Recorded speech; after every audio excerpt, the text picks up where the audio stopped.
হাবলা নিবার আইছি কি রোজ ধান খেতে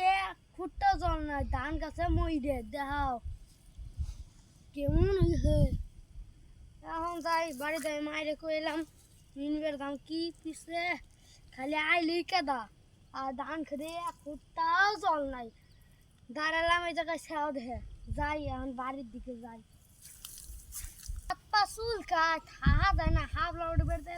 চুলকায় শেষ হয়ে গেলাম এখন যে সাংকু আর চুলকায় থাহা যায় না 10 বার সাবান ডলুন লাগবে যা বন্ধু ধান খেতে বাইল বেরিয়েছে একটাই সে জল নাই কি করুম দাও এই ক্ষেত্রেই ধান বাইছে আর কোন খেতেও ধানের কোনো বাইল বেরি নেই এই যে আইলাম হুনতে হাবলা নিয়ে কি করুম রোদের মধ্যে আর বালছে না মাথা কেমন কেমন যেন করে এই যে আইলাম মাছ ফাল চলছিল একটু আগে লাইন নাই দিয়ে বন্ধ হয়ে গেল লাইনের সবাই যার হাওয়া আছে বললাম মাছ চাল্লা চলবো ছান ঠান করে আবার বাড়ি যাম এখন ধর আইসি মাও গালিবে না বাবাও গালিবে না কি করি যাই বাড়ি যাই ঠান করুন খামু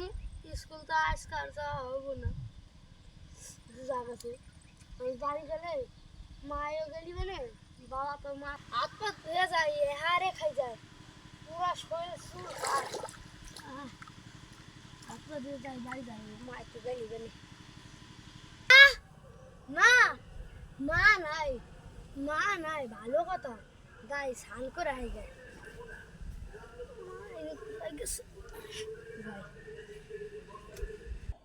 কহালো নাই বাড়তে যামু যে স্নান করবা মাই সেবাতে যাই সকাল সকাল স্নান করে আই যায় হাবলান বা এই যে হাবলান বা তোর কিনা সাহস দিল হাবলান বান্দিগা গরমের মধ্যে আর রোদের মধ্যে গেছে কে এমনি আর কতক্ষণ জলের মধ্যে পরিচিতি তাহলে মাঝে তুই আমার কাছে না কয়ে গেলি কেন তুমি সিরানা বাইতে কি করব তাড়াতাড়ি যা এই যে চুল খাইবো গায়ে তাড়াতাড়ি যা স্নান করে যা তুমি বাসবা খামো হ্যাঁ ভাই যদি মন যা তাড়াতাড়ি আসবি দেরি করবি না আপনার তখন তোর ফুডেই নেই এই আনবার নিয়ে গেছি হে ইসের মধ্যে বিলের মধ্যে যদি জলের মধ্যে পড়ে যেত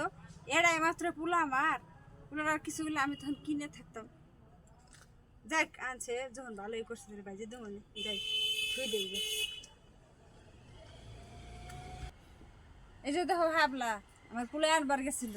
ভাজা খাইবো ভাজম আর তোমরা এসে সবাই খাইও ভিডিওটা ভালো লাগলে তোমরা লাইক করবা কমেন্ট করবা শেয়ার করবা